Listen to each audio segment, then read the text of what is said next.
We are so excited to be having you join us tonight for today's Showtime coverage.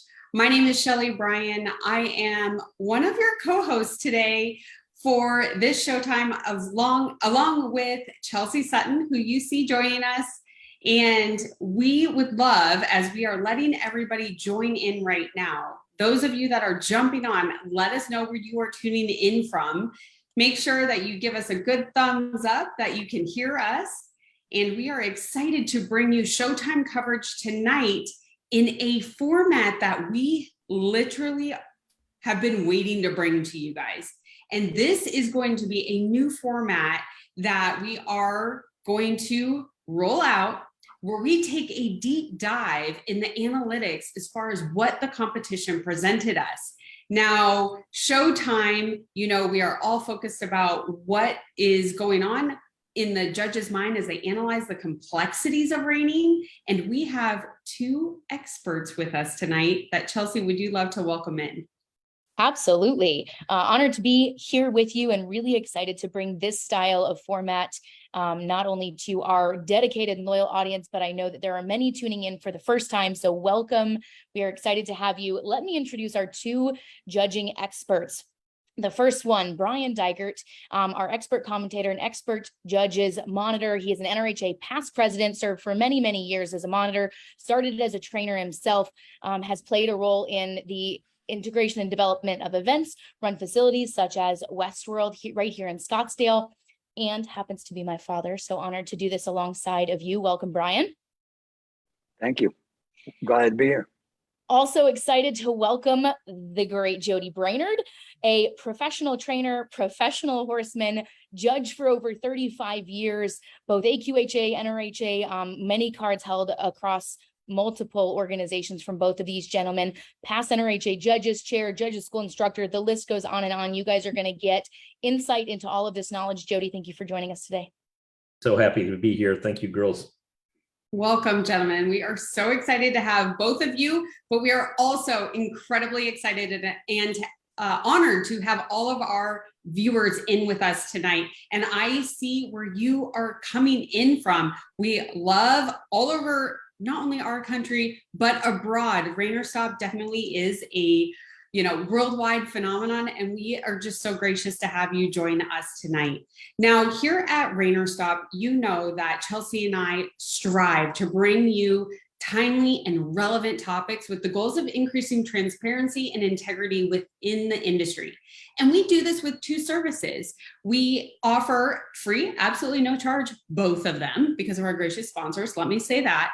But our first one is ReinerStop TV. This is a podcast format that we host on our Facebook page, where we stream and bring you experts within the industry, such as we just had Daniel Patton on, who was able to share all about all the wonderful things that he is doing within the ranch riding industry and very exciting things to come. All of these are free for anyone to join in on. We love that audience interaction, as well as you can go over to ReinerStop.com and make sure that you can go in the library. You can see all the experts that we have on and watch at your convenience. Now, our second one is what you're enjoying tonight. This is ReinerStop Showtime, and we want you to think about it as ESPN Sports Center meets horsepower. It's digital, it's entertaining, and of course, it's educational. And tonight's experience is going to be one that you have not seen before. You know, Chelsea and I, we are always leveling up the game, especially when we have two experts like these gentlemen with us to be able to share their wealth of knowledge with each of us. Now, there's one thing that if you have followed us for any length of time, we love audience interaction.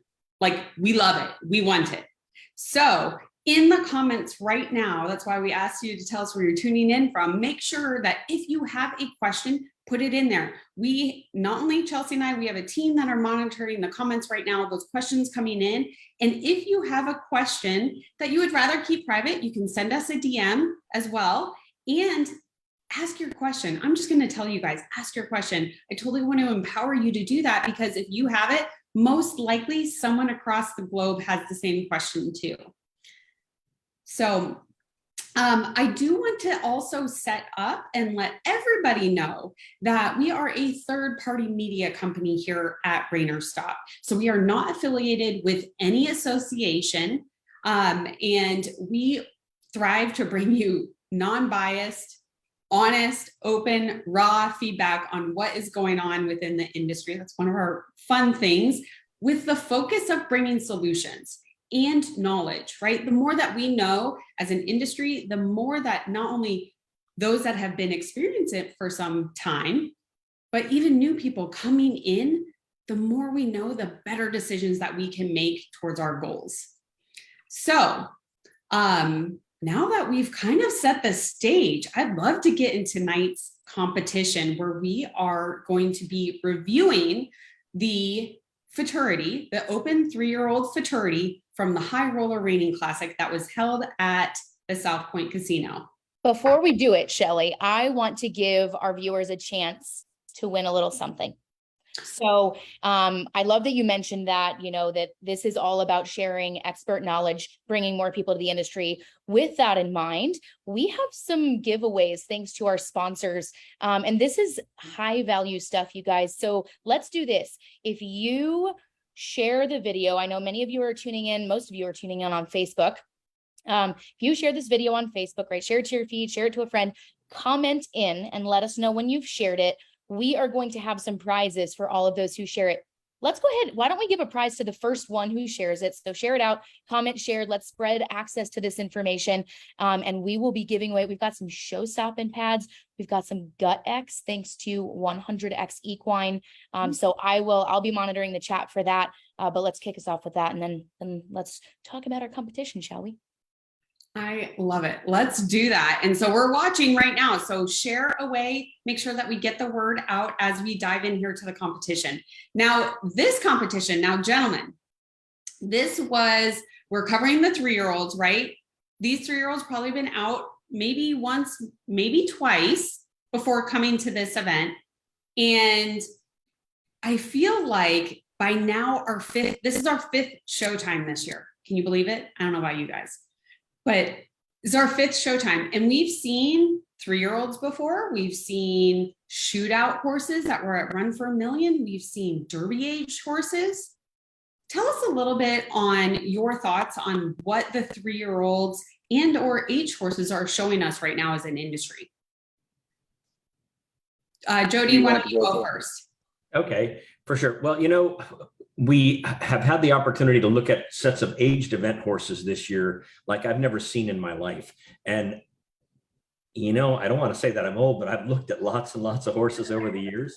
And I am telling you something, they have got to a point that I'm not sure that I ever thought I would see, because they are, incredible. I mean, not only are they fantastic athletes, but everything that the genetics have been programming these horses for the last number of years.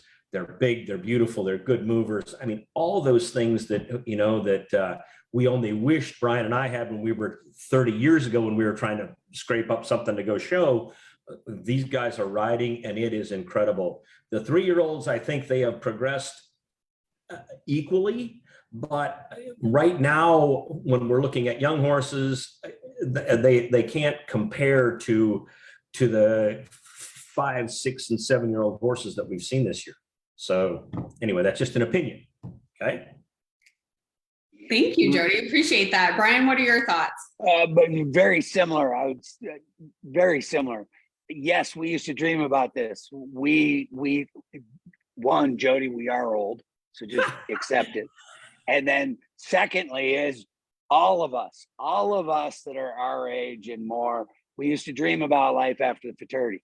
I would tell you, in the last 2 or 3 years, we are now seeing an industry that is sustainable after the Futurity. The Futurity is merely the mechanism by which we continue to build these great partners, our horse. And so we now are seeing the industry that is maturing to this level, and that's what we're seeing. So yes, it warms my heart, even though we are old and we're not hustling like we used to, but it still warms my heart because we get to see it. So I mean, you both have had, you know, maybe a little experience in judging to kind of see what's been happening. So regardless of whether you're old, it's wisdom. And you sharing your wisdom today is part of what is going to take this to the next level. So I love that you share that heart and that side of it. And I mean, I feel like the horses that we have seen this year have just been incredible. Absolutely incredible. Now, I would agree, but you're seeing a complete segment of the industry. That's what's different, because we're now seeing aged horses beyond aged. We talk about the run for the million, talk about the 100,000 shootout, that those are beyond our aged horses. And we're now seeing 80 to 100 head of horses that can mark 74s on a bad day. We're seeing 3-year-olds. We're seeing 100 entry 3-year-old futurities. It's the first week of September. We used to ride two-handed. July 4th is when we first come out of the barn with our 3-year-olds. And you'd see them build from July to Thanksgiving at the futurity. But you're talking about 3 or 4 events. We're now going to see that in teens of events. And so we're getting to see a great piece of the industry. That's phenomenal. Sorry. don't apologize ever. All right. No, couldn't agree more with both of you gentlemen. And, you know, really this event, the High Roller Reining Classic that was held at beautiful South Point Casino in Las Vegas. I mean, this event center is phenomenal and just offers so much for the horses and the exhibitors, right? This is definitely a family friendly place, as well as like, there's so much to do in Las Vegas, which, I mean, that's maybe a topic for another time, but picking horse shows, right? Picking which horse shows we go to. This is definitely one completely sold out this year on stalls. You know, congratulations, Bromley Management, with, you know, creating a horse show that does this. And I think that there's a lot of things that come into it, but, you know, there were 190 runs between the Derby and the Stakes, and then 124 runs in the Futurity. And over, I think it was over 150-ish, some, and even the non-pro Derby. I mean, these are very large numbers for classes. And tell me, from a judge's perspective, Brian, we'll start with you first. Tell me from a judge's perspective, when you see that large, right? And let's stick with a futurity because that's what we're going to be talking about today, but 124 horses. Tell me like what that presents as a judge. What are some of the things that go through your mind?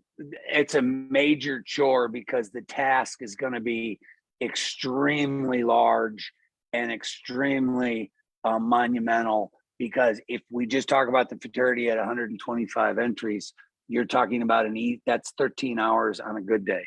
So that's a 14 to 15 hour day. And what you just said, between 3 aged events, non-pro futurity the day before, 125 futurity, and then 190. You can't be sitting there judging 125 great futurity horses and be worried about tomorrow being 20 hours long. That's the kind of stuff that gets in it gets in the way. So the blessing is we're there as an industry. The curse is we've got to start looking at and doing things differently, because the task is getting to be too much. You can't, and our purses are now good ground, good judges, good purses. Good ground we figured out a while ago, good judges we figured out 30 some years ago. We are just now tinkering with purses and the economics in our industry, but that creates the rest of the puzzle. And so in order to service that, we've got to start looking at doing it different. It's the task. Yeah, absolutely. I mean, I couldn't even imagine. And those that are tuning in with us right now, when you see the judges and the big numbers, right? As an exhibitor, sometimes we get in our own head and we're thinking like, oh, 10 hours before I show, like I'm going to go take a nap or do whatever. These guys don't get to do that, right? No. So Jody, I know you've sat in that chair for many 10 to 15-hour days. You know, share a little bit about when you see those classes, not only obviously the, I guess, exhaustion of being on, right? Trying to be on the whole time, but just even judging, right? Like keeping consistency and all of that. Tell me a little bit of your thoughts. Well, there's something I've often said that I've been in some situations that, overtime was typically $50 an hour after, 10 hours, some say 12 hours, some say 10 hours, but the overtime was typically $50 an hour. And I've often said that I've been in many situations that I've got myself into, and it's not show management's fault because they don't have any idea how big their classes are going to be. But there's been many times I would have paid show management the $50 an hour to let me leave, but I didn't have that option. So I had to sit there and take it. It's like, this isn't worth $50 an hour. And, sometimes when you get to a situation that you're that fatigued, then making accurate decisions is very, very difficult. And we've talked about that, lots and lots of times. And I've, basically from a guy who's sit there and judged and a guy who's monitored those major events, I break it down. It's very simple. I always say that guys, or to myself, I need to make sure that the right checks go to the right people. And that's pretty much it, right? I mean, I need the right checks to go to the right people. So we need to be as accurate as we possibly can. And if fatigue is a factor or sometimes we have those horses that are mixed a lot of times, many, many times you see judges that are required to judge green as grass reining, and they'll look at 60 head of horses that have a very, very difficult time marking a 67, and then they jump into a major event, and that's no way to train that judge even in that short period of time to mark that. So all those factors come into play, and there's a lot of work to get it sorted for sure.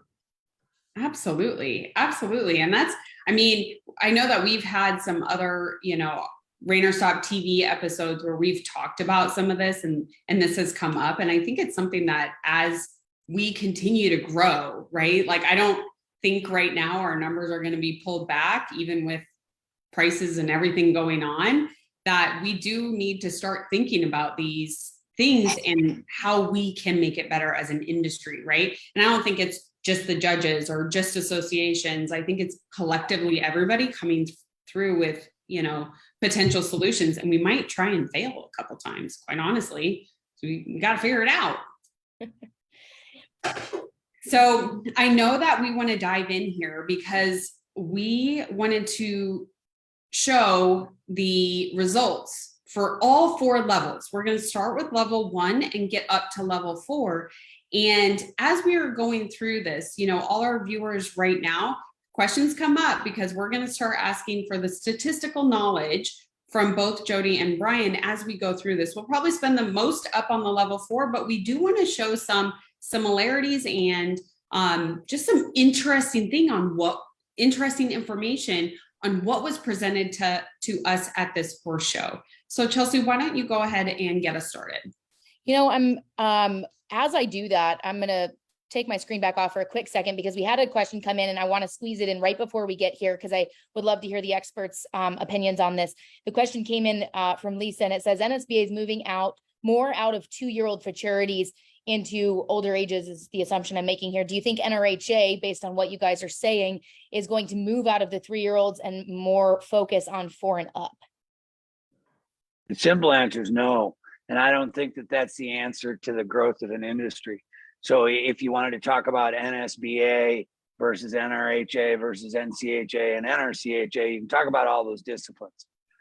The issue we hit on at the beginning was the difference between the catalyst is the futurity. That's why we breed them. That's why we spend the time with the farrier and the vet and all the other things that are working to our advantage, genetics, et cetera, to have a great prospect. And now we've got the ability to spend the time to make it worth everybody's while, including our partner.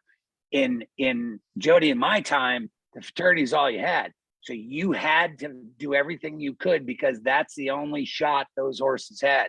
We now have, they got years. I mean, look at Patriot this year. He's right. So their earning potential and all of that stuff. And so the answer is not, the pressure of the futurity has now been alleviated through positive growth of an industry. That's what I was talking about with the 4-year-olds and the horses that are even older than aged events. And I would tell the NSBA, it's about purse money is going to put emphasis on entry and competition. So if you want more emphasis on the older horses, you need to put your purse money and reward there, but you don't say you can't do the 2-year-old. Let the 2-year-olds start to get their feet wet. It's like, so anyways, that's the answer. Jody, would you That's like to my add answer. anything? Yeah, no, I mean, I agree. I think, you know, Brian and I are old enough to remember when NRHA didn't have any money and they would try to find an aged event. They would call it the Super Stakes. They called it Maturity. They called it the Derby, and they'd put the Derby open for bids because they had to have somebody else finance the show. And now, you know, I do think probably what will happen, and Mandy's already getting her feet wet in this because her show management's super cool, but I think the 4-year-olds will be separated. So I think that's a direction that makes much sense, because the 4-year-olds are they're essentially babies. You know, the 3-year-olds themselves, these things are bred and built to handle showing as 3-year-olds now far more than they were when Brian and I were training them. So, but I think the 4-year-olds, you know, you talk about a 4-year-old going in April after he was shown in December, he's essentially still that very young horse, and to go show against Patriot as a 6-year-old would be very difficult for him. So, you know, we'll see. Yeah, no, I'm like, if I think like, you know, someone out of college, like when they go and play in their first NFL game, they might be a little bit, you know, Overmatched. hurt a little bit on the first one, like trampled. Yeah, you could definitely see that. But that doesn't stop them from going to college and learning. And that's the analogy of no NSBA. Let the young horses be groomed. It's just, where do you put the emphasis? Mm-hmm. We're now seeing that. And that's why I call the reining discipline is now at that spot of maturation. It's matured to there. It's okay. It's a good thing. Like you said, we're Yes. very blessed to be here. Mm-hmm. Yep. It's a great thing. Absolutely. I'll go ahead and I'm gonna share some of these results with you guys. And as I do, Jody did allude to it, but I'll just bring some clarity around it. So this year at the High Roller, they ran the Derby and the Stakes program all together. And in chatting with Mandy Brumley and Sean and the team, they are already planning to look at next year. There were 190 entries in that this year. They ran it across 2 days. They are already talking about splitting that so that the 4-year-olds go the first day, and then you've got your 5 and 6-year-olds next year. So love that they're, you know, iterating and innovating that quickly. And I think that's exactly what, you know, even the analysis we've done over the last few showtimes have started to point out. We're ready. Yep. Mm-hmm. Now, these are your results. A big thank you to 100X Equine for bringing us some of our statistics and results here from the show. This is your level 1 open futurity results from the High Roller. And I'm going to zoom in a little bit because I know everybody might be watching on their phones. This just gives you guys a little bit of a peek. I'm going to set this here and I'll let, you know, I don't know, Brian and Jody, if you guys have anything specific to chat on, but you've got your first place coming in at a 217.5.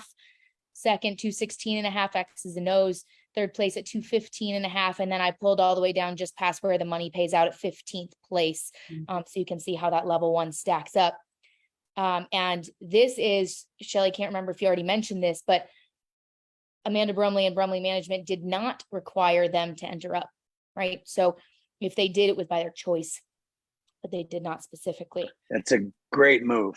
Good for Yeah. the industry, good for the horses, good for the exhibitor, good for the owners. Great move. Congratulations, Mandy. Yep. Agreed. I mean, there were in the level 1, there were 43 entered, right? And that is, I mean, just the numbers in the futurity alone, it's so nice from like an owner's perspective. And I know, Jody, you have spoken about this from a trainer's perspective, is like, let us enter the horse in what we feel the horse can be competitive. If we want to go for it, Vegas, roll the dice, right? And like showing all of it, we can, but it's that choice was given back to us. And, you know, Amanda Brumley did this again at Reining by the Bay and sold out all her stalls there too. So there has to be something to this.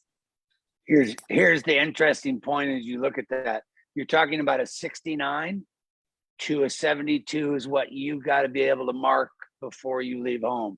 So can I go to the High Roller is me and my horse capable of doing that? That's what this says. And if you do and come and play, your reward is significant. $3,000, $3,400 to win it. Yes, good for them. I mean, anyway, good for them. Very cool. Very cool. I'll take us up to our level 2. Zoom in here a little bit for us. First place, taking home $4,200. TR called the Dr. Travis Wiggin with a 219. Second place, two-way tie for 218. Fourth place, two-way tie, 17.5. And then bottom place where our money paid out, 13th, four-way tie there, 213.5.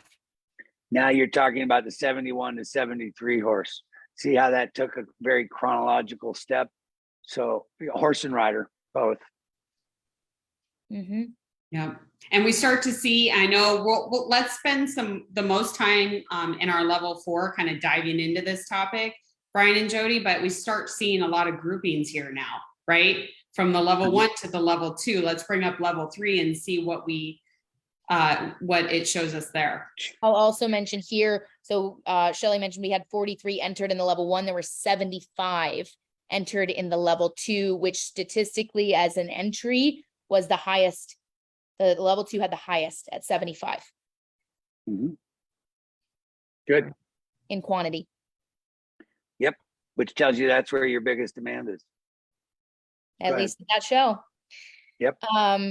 Level 3, same winner, 219, top score, Travis Wiggin, paid 8,300 there to win it. Second place tie at 218. Same 2 horses, I do believe. Yep, same 2 horses. 4,200 there, and then all the way down to the bottom, 215.5 tie at 15th place, four-way. You have 2 unique horses and the rest are tied in the level 3. That's one part of it. Yep. How many We start thinking about it. How many entered in the 3, Chelsea? In the level 3, there were 69. This was your second biggest. At level 4 was 68. So they're all right there. They're close, but okay. Yeah. All right. And then let's look at your level 4s. The one that was most talked about and that we'll spend most of the time on today. So your first place, you had, some unique positions here, 1st through 4th, all unique positions, 224.5. Andrea Fapani riding for Timothy Anderson, Gonna Run and Slide, took home 15,000. Second place, Magnum with Attitude, Craig Schmersel with a 221. Third place, Sierra Designer Jeans, Andrea Fapani for Tamarack Ranch, 220.5. And then 4th place, Sweet Dreams, Jordan McBurney, 219.5. And then you've got 3 chunks of 4, 5, 8-way ties, 6-way ties at these big next slots. And from a money payout perspective, your top place 224.5, your last place earning money 217.5. And if you look at those scores, you see a very chronological step, because we started with a 69 to 72 horse, then the next step was a 71 to 73 horse. This is a 74 to 75 horse, but the 73 to 75 horse, that is where your top 10 to 12 horses are. So those are very chronological athletic components between horse and rider. And Jody, I mean, what are your thoughts when you see this many groups, right? I mean, essentially in this top, there's 4 horses that are separated and then just 3 big groups. Brian and I have had this discussion with you girls on lots of different times. And, both of us are, big proponents of the system, which has been just unbelievable over the years, but it hasn't been adjusted or changed in how long, Brian? I mean, forever, right? So yeah, pushing 10. Right. So what happens is that because we call it a toolbox with the judges, a lot of times we'll say, look, we don't have enough tools in the box to make a fine distinction. And not only at a high level, okay, let's say our best horses like this set of horses, or comparing it to some of those 4 and 5 aged event horses that we looked at this year, all these horses we say are capable of at the bottom a +0.5 to a +1.5. So a lot of those horses, if their each maneuver is between a 0.5 and a 1, or that individual 0.5 and 1, they become very difficult to separate because we can only judge in half-point increments. I mean, the penalty application certainly can help separate some of these horses, but the same thing happens on those horses like in that level 1 and level 2 Futurity. Those horses that are between that 0 and +0.5 are very difficult to separate because we don't have enough tools to be able to do that. There's a way to do it, but we just can't do that right now. So that's consequently the groups are grouped and you end up with the ties. And, you know, we always say that the answer is always in the middle. And when you have 3 judges out of 5 say this is supposed to be a 219, that's where you're at. So anyway, personal opinion. Yeah. We'll tell you, Matt, I'll tell you mathematically that, just to follow up with what Jody just said, Please. about not having enough tools because we only have half-point increments. Mathematically, on the top 20 horses in the level 4, it requires a 0.3, which is about a quarter. That's 1/10 more than 0.25. So that's what you need in order to split up 20 horses with 7.5 points. That's what you need. We don't have it. We're not there. So what are you going to see? Batching, grouping. My question to us is, what is it doing to the records? Because if those horses are truly supposed to be tied, I'm all about it. Not a problem. If they're not, then there's a distinct difference between 8th place and 13th place. That's the question. Well, I mean, based on your experience and longevity in the industry, when you see those ties happening, I mean, what do you see could potentially be the long-term outcomes when it comes to records, right? I mean, well, that's where my fear is the records will get diluted as we move forward, the more we allow it to sit in these tie batches. There's 2 parts to it. There's not enough tools in the toolbox that Jody's talking about. Half-point increments is not enough. That's true. The other piece is 7 maneuver patterns versus 8 maneuver patterns one will mark a little bit more conservative than the other, a little bit lower. It will. There are also patterns that have a tendency, when you run up and down the middle and you get it done well, you can generally mark more liberal because it's harder and you get it more dynamic, versus the patterns that are slower to start. They spin in the middle and then spin. So patterns have a natural flow to them. I would tell us as an industry, we have 2 chores. I think we've got to spend significant time in developing more advanced patterns and we need more numerical marks to minimize subjective analysis and maximize objective analysis. If we did those 2 things, would we start to see more of those fine distinctions? The answer would be yes. I question too, if there is not a, records, data, all that kind of stuff is very important. But for me, who's often in that role of like, I love being an announcer because you get to hear the audience and their chitter chatter, and you get to hear the back 8, and you get to hear the judges, and you get to hear all these perspectives. And I question, if we continue to allow ties at this level, does it degrade the impression of sport, right? Like, sport is about victory. It's about winning. It is about, and sometimes it's about defeat. When we look at a level 4 like that, and there's really basically 4 places, 1, 2, 3, 4, and ties. For people who don't understand that doesn't really look a whole lot like sport. I think that kind of looks like a big old group of people having some fun and throwing some money at each other. And at some point, I think that real, and although our system can help us with this, I think people that are now looking at the sport from an outside looking in and don't understand all that stuff, that looks confusing. I mean, when my kid plays basketball, they either win the title or they don't, or they're 3rd in the league, or they're 8th in the division. It's not like they didn't win, they tied at 9th somewhere. Or if you're the competitor yourself, I mean, I've heard this one. I tied for 3rd with 3 others, but my run was a little better. I didn't have those penalties, right? That normally that's what I didn't have the penalties that the other ones had. And it's like the competitor feels that, right? The owner feels that, but our system isn't currently letting us split that up. Well, and depending, I'm going to tell you something too, depending upon the horse show at Chelsea, that's like where I think of as a competitor, right? As an exhibitor is like, I'm coming to win. I'm not coming to tie, right? And I don't know that any of the professionals out there or owners are doing the same thing.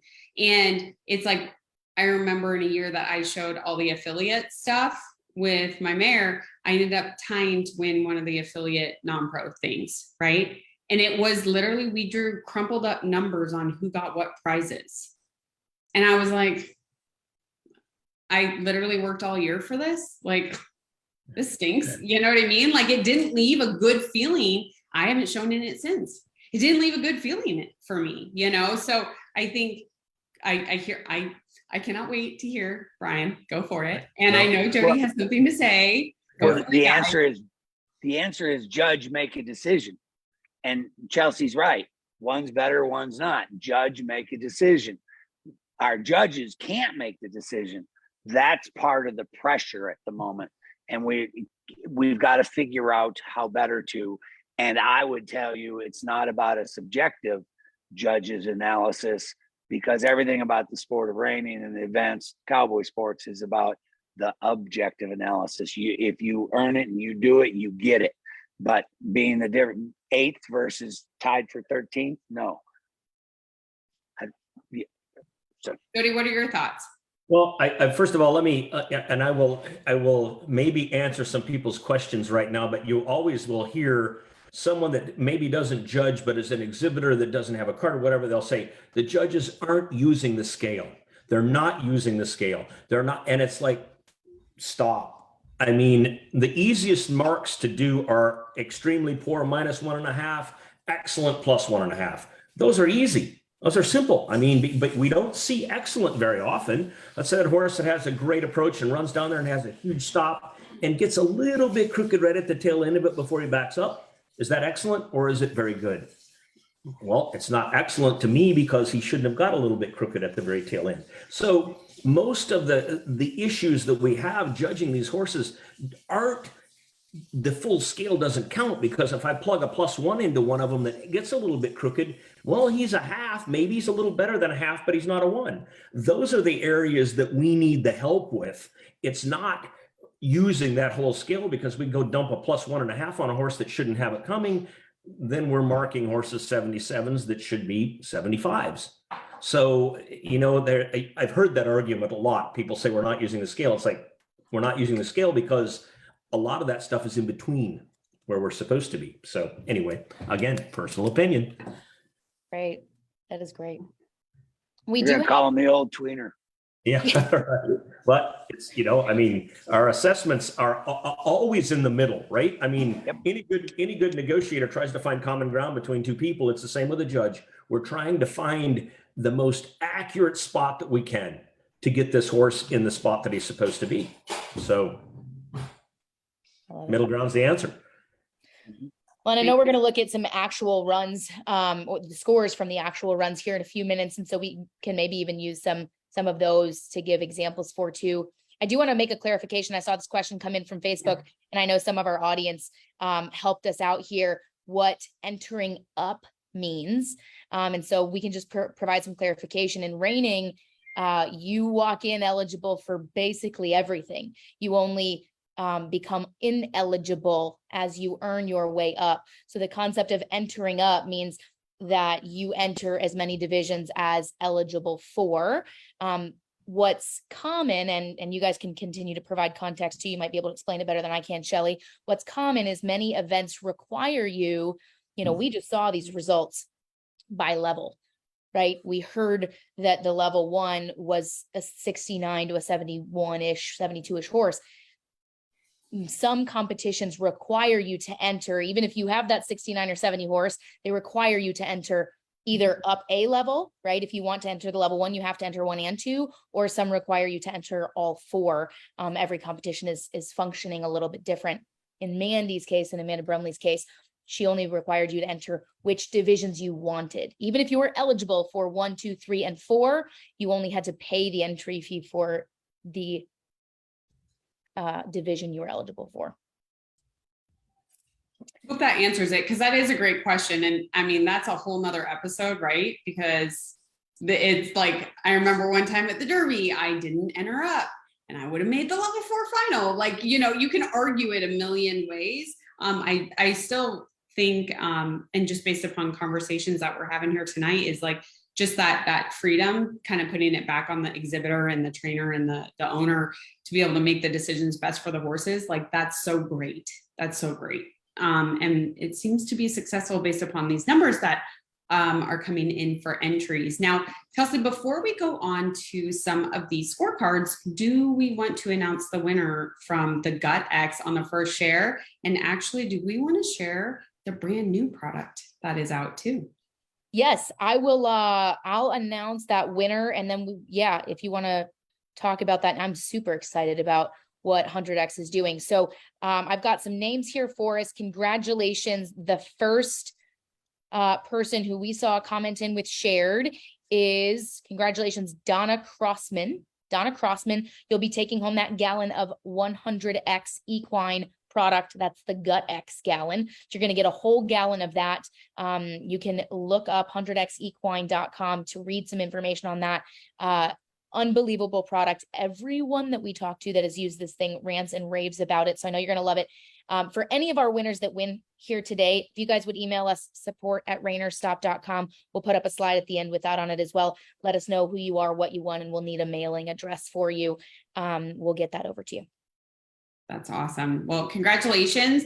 And as we move in, I do want to let you all know, with 100X Equine, like, they have been such a great team to work with, and they are kind of like us. We love partnering with companies that have aligned visions, right? What can we do to help our athletes and maybe be different, do something different?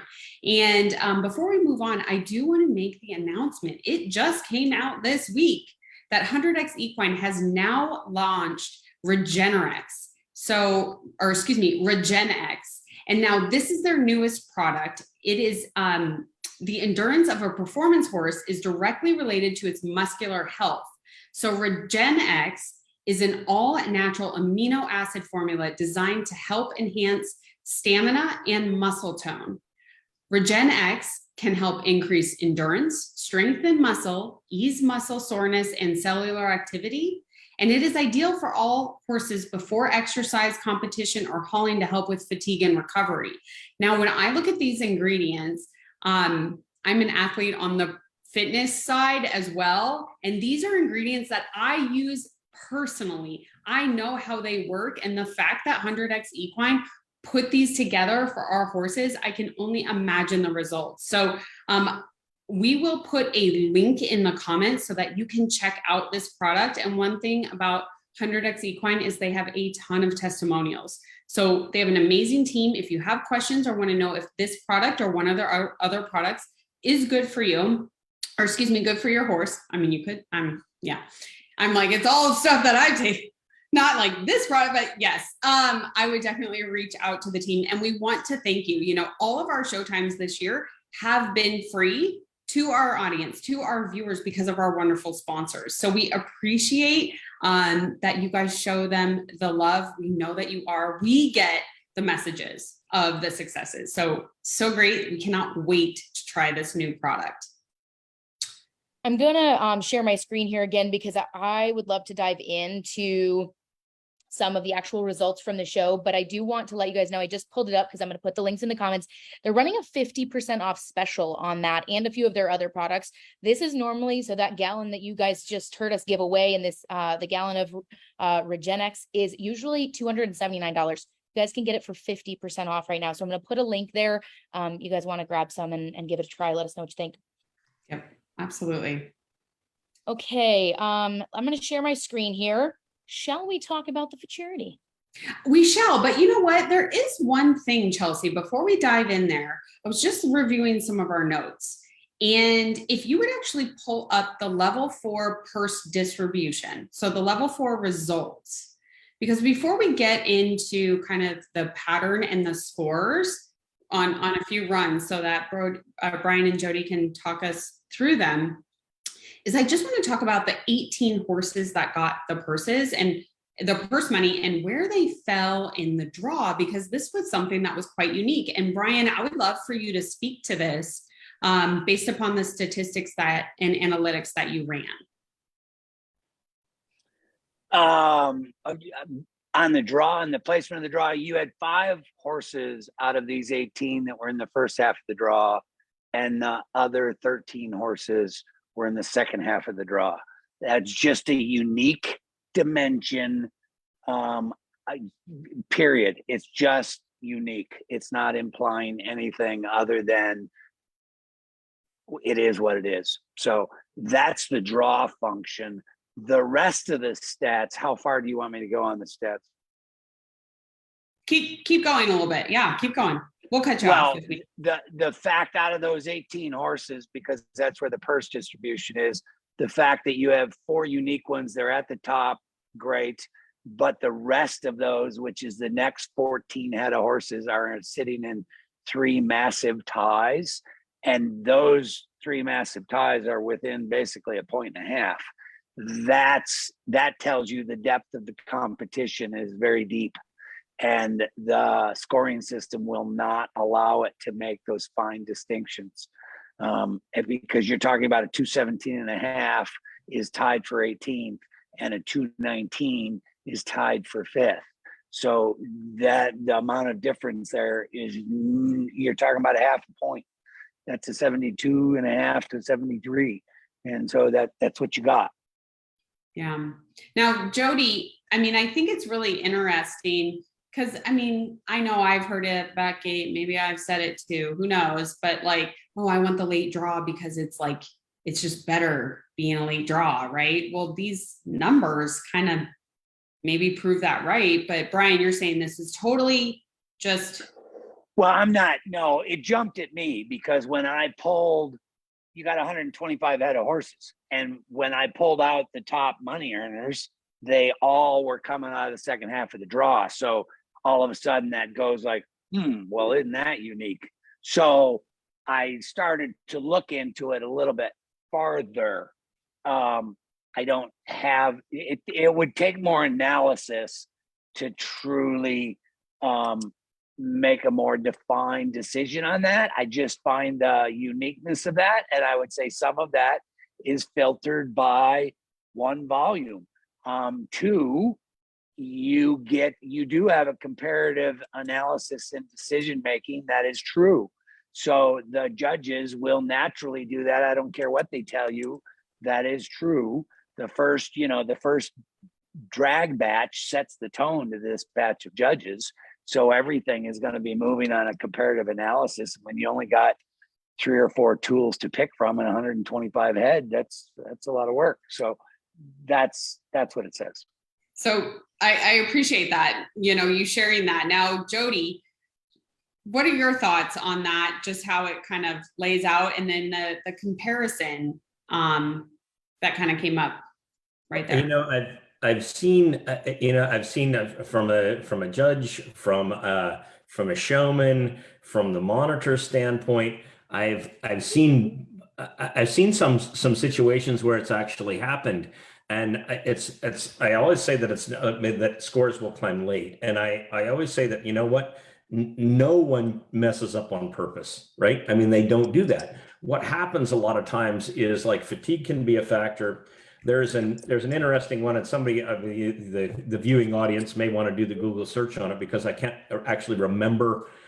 But if you would Google like the Israeli parole board, there was some interesting. I found this one time just on looking at some stuff, and what happened is that they had found that they made more generous decisions after lunch, after food. I mean, on prisoners that were eligible for parole, when the guys were on the parole board, had lunch, came back, they were more apt to, this is over a big survey. I mean, like I said, you can Google search it. I don't remember exactly how I found it, but it's there. So anyway, I always tell guys, after lunch, we would look at some runs that this is what you guys marked the 72. This is what you marked the 73. This is what you have to mark the same thing. So some things can change. You don't know why. It just does that. Sometimes late in the day, you have guys that know that they're on a bubble score and they know what it's going to take to make the finals, and they're running wide open. So And if it holds together, they're going to mark higher. So I can't say here without looking at a whole bunch of stuff, but I mean, you may have had the best horses go the second half of the day with the best riders. You don't know that, but I'm saying there are some situations that fatigue can be a factor, that you have one group of very, very good horses that you looked at. And, because we've seen the Futurity horses where you'll have, 5 good horses in a group, and all of a sudden your scale's like, whoa. And, you have to make sure that when that next drag set comes in, you're right where you started in the morning.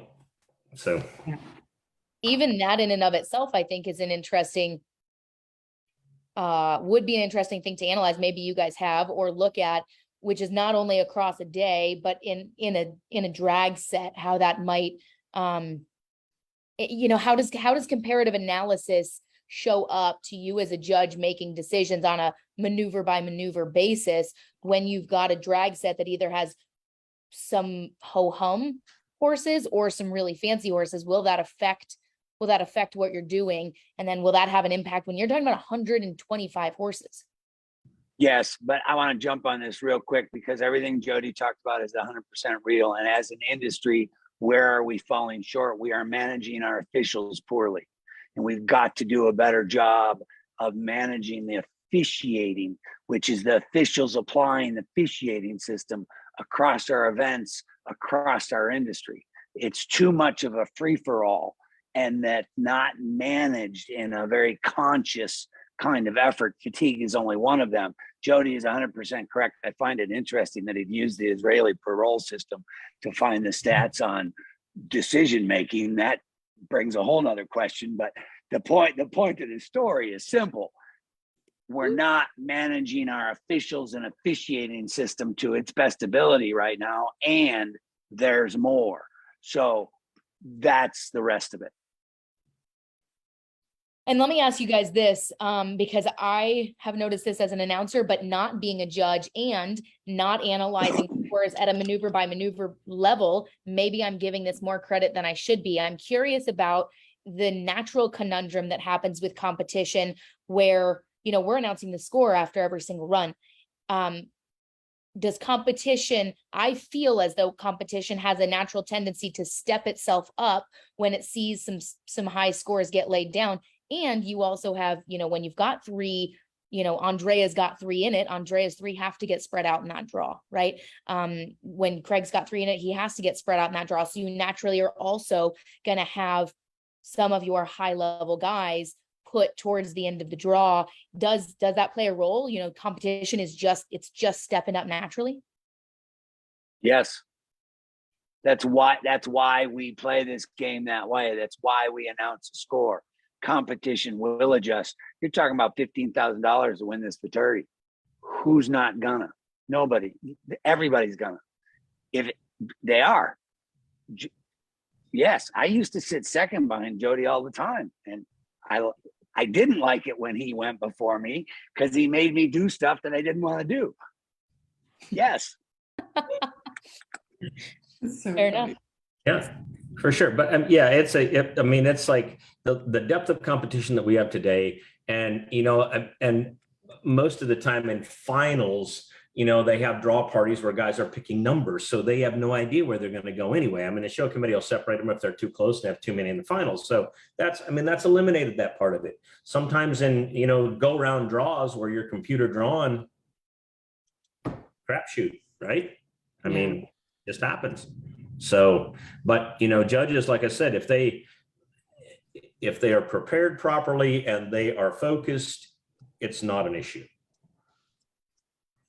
Noted. And I feel like we've seen this like throughout the year in our Showtime analysis. We've definitely seen where there hasn't been as much bunching, like it definitely has been a topic, but this was pretty significant. Well, a 7 maneuver pattern will bunch more, and the more volume you put in a class, that's true. So you have several variables in there that all go into it. That is true. And then this pattern also created some other technical pieces. So yeah, which is the circles. Yeah. Well, appreciate your guys' insight on that for sure. Love seeing all the comments. Keep them coming. And Chelsea, let's go ahead and move on to, let's bring up this pattern, because this is one of our newer patterns, right? Yep. We're going to look at pattern 15. This level of analysis brought to you by Rancho El Fortin and 1030, who is last year's Futurity winner. You talk about someone, this was a draw one, took home champion. So we do see it. Here's the pattern, and I'll let you guys actually talk through it a little bit, but I jotted down over here just some shorthand nomenclature that's commonly seen on the scorecards themselves, but these are the maneuvers, and I've got, of course, big, little, big to show us our circles. Brian, you were just referencing, this is 7. We got 7 maneuvers here instead of 8. Correct. Well, 7 maneuver pattern is going to mark lower than an 8 maneuver pattern. That's just math. This is a newer pattern for us as a sport and industry. This set of circles is much more technical than most of our other general circling patterns. And that's when I challenged ourselves a little bit on, can we be putting more development in pattern creation? Yes. Do we also need to be putting some more advancements in the objective analysis of our numerical rating system? Yes, which is on the officiating. But this pattern with a big, fast, small, slow, big, fast mirrored is technically it's more advanced. And so as an industry, we always talk about, well, they never mark us in our circles. That's been a common misstatement for my lifetime. But when you have a technical set of circles like this, then they are going to mark more conservative or more low because it's technically more advanced. And so I'm going to use the example that Jody was talking about with the +1.5 versus a +1 on the stop. Yes, technically. So that's where you get into it, that technical aspect. This pattern does not allow, you don't have the time in the circles. It makes no difference the arena size. It's the amount of time that it takes to run a big fast. You're immediately doing a small slow, and you have to immediately step back to a big fast. You got to do that across the. Jody, what are your thoughts? I mean, on, this pattern, 3-year-olds. A lot of times we've seen this pattern in the first one before someone came up with the genius idea of running it backwards, but pattern 8, left, right, right. I was like, pattern 8. Small, yep. Large, right? Same pattern. And we'd laugh, and my good friend Sean Flaherty will laugh. If Sean could hear this, because he made this thing famous by going, and horses are way more apt to come back in the second set of circles than in the first one. So Sean was always famous for running large, medium, slow, small, big, fast. So he had actually have 3 sets of speeds on this set of circles. Then the second set, large, fast, slow, small, large, fast, change leads. So, and he would get away with it. He'd mark +halves on those circles. And it's like, it's not his fault. He's like, hey, look, I'm just showing the horse. The guys are judging this, right? But somehow you have to give a horse more credit, can run large, fast, slow, small, large, fast, which for a 3-year-old pattern, it's very, very difficult. It's hard to do. So anyway, it's the same thing. And Brian is right. It's a hard pattern for young horses to circle on, because one circle fast, one circle slow immediately. It's a difficult thing. Absolutely. Absolutely. And it's one of those things. I was talking to Chelsea about this after we had talked. And I'd love to kind of get your thoughts on it, because, we have the patterns that we can choose, and each show is responsible for selecting their patterns, right? And, they can do it for various reasons. I remember the last Futurity horse I had in 2020, every Futurity that I took him to before the big Futurity, every time I changed them fast to fast, fast to fast, fast to fast, fast to fast. Like, I showed him 3 times. It's not like I showed him a million, but 3 times before going to the big Futurity. And I was like, I don't want to do this to him. I don't. So do you think that there's something that maybe could be there for creating like consistency or variations in different age groups? I don't know if that would be beneficial, because I know, even open Futurity horses or what have you. I'm just like, it was one thing that was so consistent that I wonder if there is a benefit to creating some type of system for pattern selection. Sure. Go ahead, Brian. Well, the answer is yes. It's show management, and like many things, show management does. It's a area in our industry that is yet to fully mature, and so the decisions made by show management is generally 6, 8, 10 months behind us, and they're not thinking that far downstream, and they're not paying attention to the industry and where it might be, and is this pattern more difficult or not? And is it better for a 3-year-old versus a Derby and maturity horse? Some do, but most don't. And most of them are looking at the length of time it takes. That's it. And so is there more? Should we as an industry be teaching show management and show producers that there is more distinctive rationale behind pattern selection? Yes, which now you're back into event production. You're now back into running 60 or 70 head instead of 130 head, because you should be having a pattern that should be helping those exhibitors build 3-year-olds, which would be different than screening through and filtering a bunch of 5 and 6-year-olds that can all mark more than 74s. That would be a pattern that would be much more technically challenging because it'll self-filter. Yeah. Great. Jody, did you have anything to add on that? Yeah, I mean, we haven't used a great deal, our professionals haven't used a great deal of imagination and pattern creation. I mean, there's some way good things that could be done. Because things have advanced so much, even on our babies, there's some spots now we should be able to do straight line lead changes on horses instead of out of circles. There's all kinds of things that can be changed. You just have to get people to believe that it will work. You know what I mean? So, but I think that, so much of this stuff, a lot of times show committees will ask whatever professional is closest to them, you know what I mean? Or whatever group, if the North Central Reining Horse Association asks the 10 trainers what patterns they want, and everybody's fighting for whichever pattern they think that their 3-year-old's going to run the best, right? So, I mean, it's like, yep. But, there's certainly some room for some pattern changes that would be beneficial to 3-year-olds early and then later. So anyway, again, opinion. I think he's on a big one, which was my pattern development. Is the industry ready to get creative and look at different patterns, put the skills together in different sequences? Jody's that's a big one. Yes. As well, and especially as we talk about, the level of the quality of competition that we're seeing, not only in the depth, but the quality of those horses. And now how are you creating? I mean, I loved listening, Brian and Jody, as you guys prepared for today and analyzing these runs, even yourselves.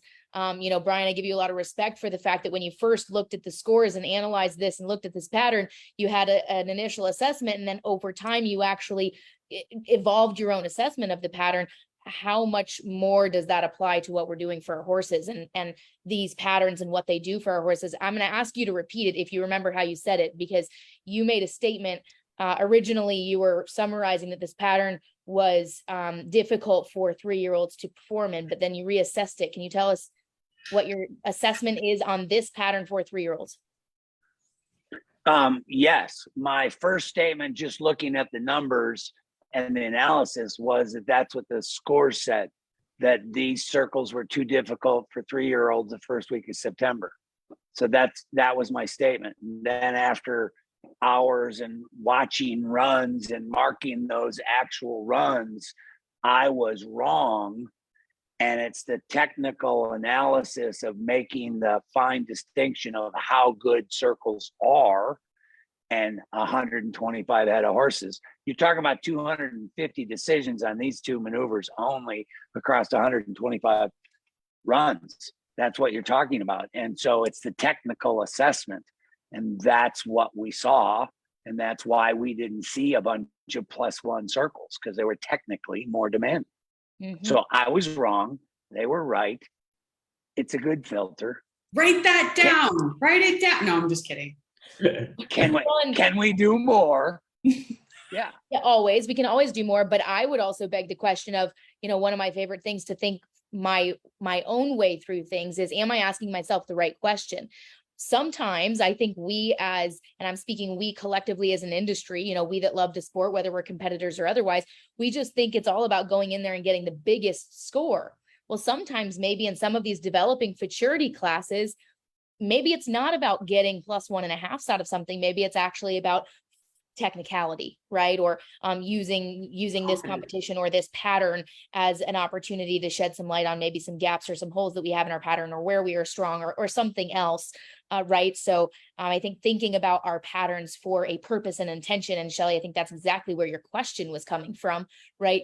How are we picking our patterns? What intentionality are we bringing to the selection of patterns beyond just, you know, time in a show? And There's those 15 of them, pick one, right? Yeah. Yeah.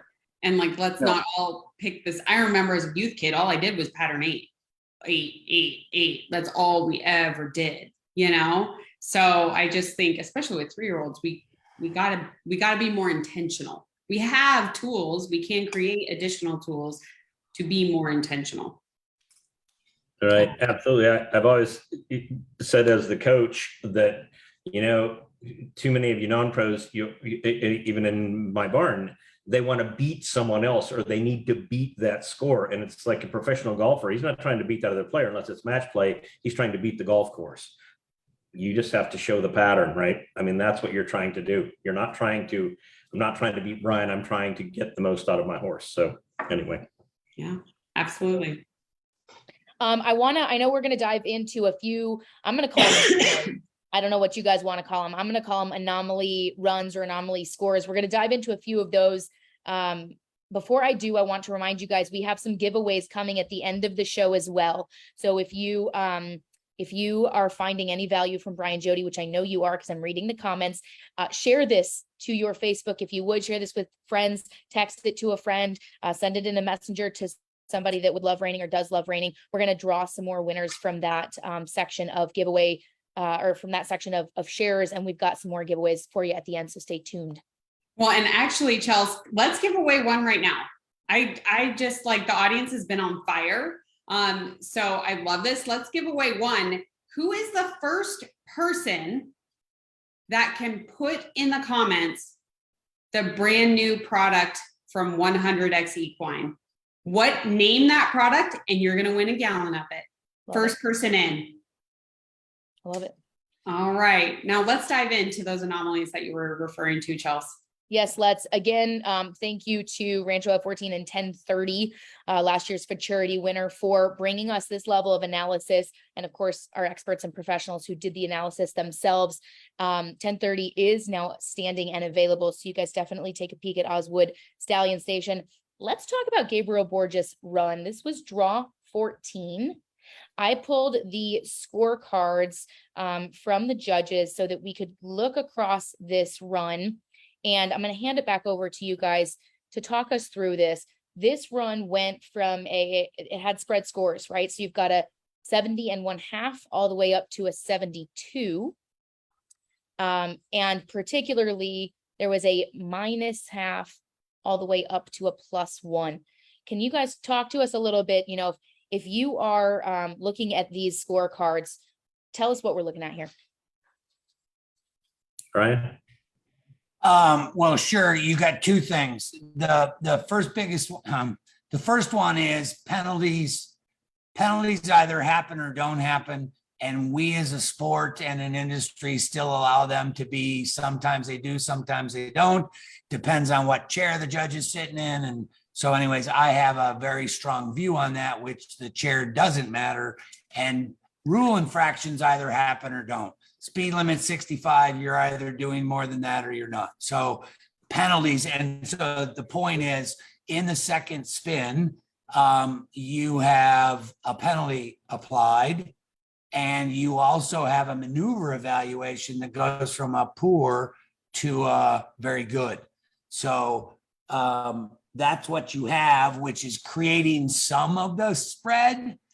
I would tell you, when you get to the end, it's actually interesting, because a 1.5 spread on any of these runs is actually very normal. So the fact that you went from, you had 270.5s, 171.5, and 272s, tell you that they're all looking at the same thing.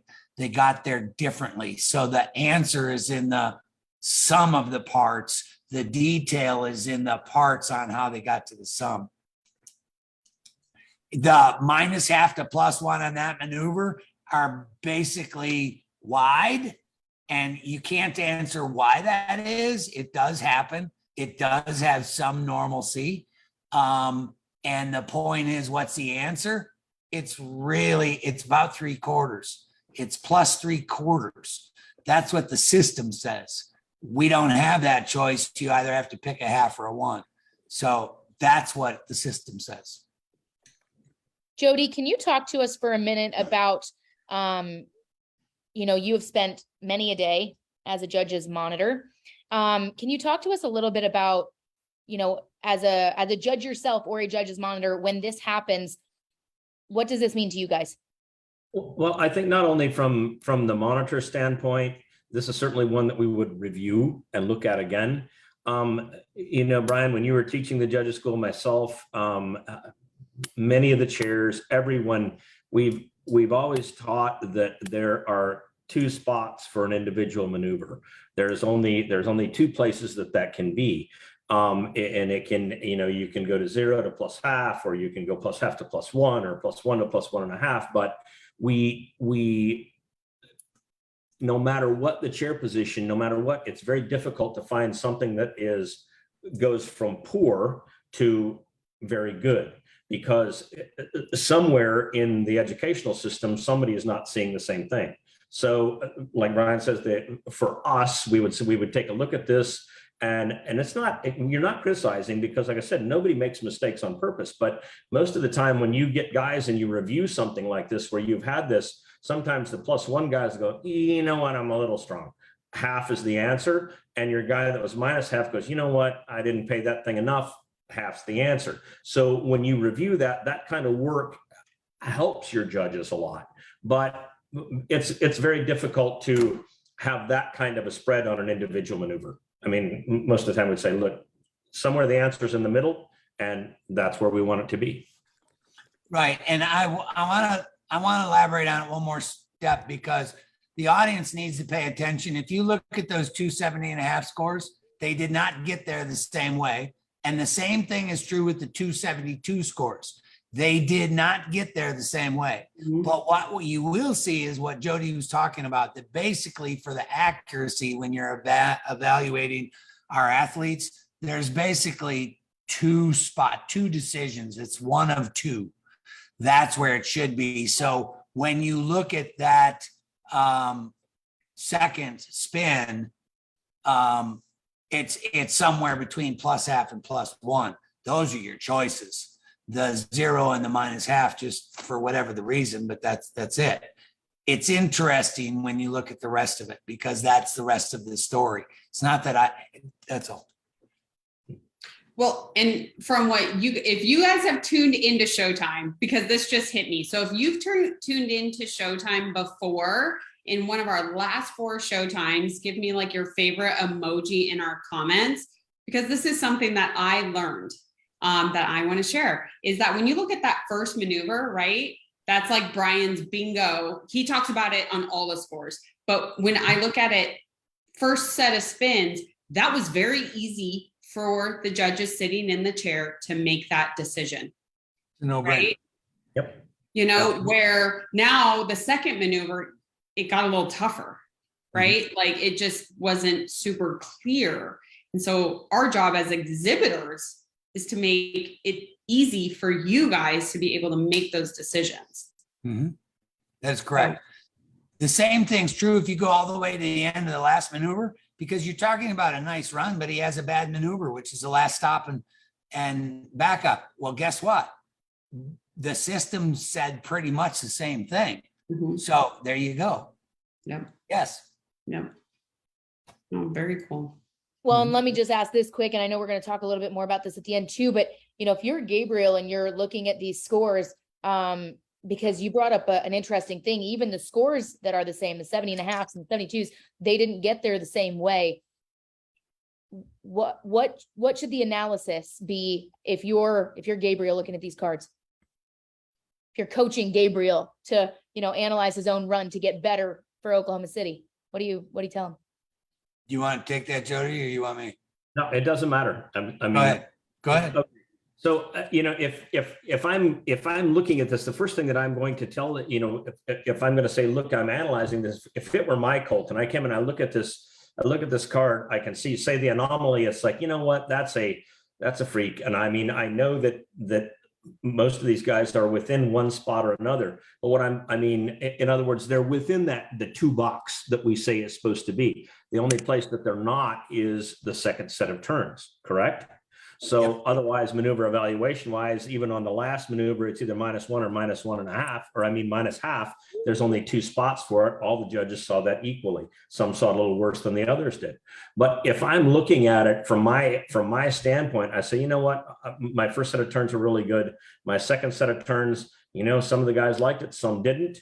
I need to make sure that I eliminate my penalty because I know that was there. And perhaps it was a poor stop on that turn that caused the one guy to say, you know what, I really dislike the way that horse finished the turns. I'm just saying I made him, I'm trying to improve myself here. And obviously my center maneuvers, some liked him as to good, some called them correct. My last one, I clearly say, you know what, there's some things that I need to fix here, because I was poor to very poor on. So I'm not going to dwell on any single maneuver that, I'm not going to say, well, this guy was nuts and this guy obviously loved me, because everybody likes the guy that marks them the highest, correct?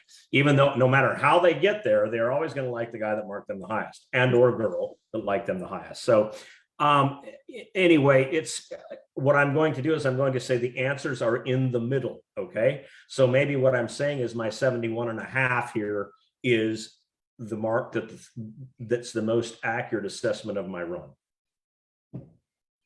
And if I'm understanding you right, it's not the 71.5 total. It's the in the middle at each maneuver level. Exactly. Yes. Mm-hmm. Well, if I'm going to say it in a same thing, but in a simpler, if you just look at all of that, it's telling you got a 72 to 73 horse. My job is go clean it up a little bit and go get 73s if I'm the rider. And because that's where this is. That's what those 5 scores say across 7 maneuvers, 3 different groups of maneuvers. That's what it says. Yeah. Yep. Yeah. Shall we go to the next? Let's do it. All right. We are now going to look at, so this is actually your Winner.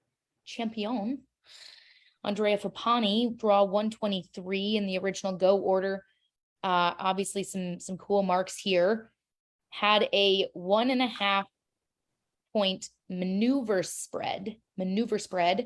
And correct me if I'm wrong here, Brian, this was one of the only +1.5s, maybe the only +1.5 that we had in the whole 125 horses. That's so correct. I'll let you guys talk through it a little bit. No, that's correct. This is a very interesting one because again, this says something similar. If you look at the individual scorecards, none of them got to the end the same way, but they all got to a similar endpoint. And when you use our system, it all worked very well. The single hardest decision was obviously the very first spin, the first maneuver, because you now see a complete, you go from 0, you got it all. 0 +half +1 +1.5. And so I went back and marked this run myself.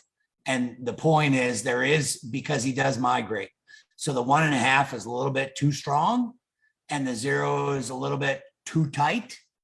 And so where's the answer? You're in the middle. That's what Jody was talking about. You're at a +3/4, but we don't have a +3/4.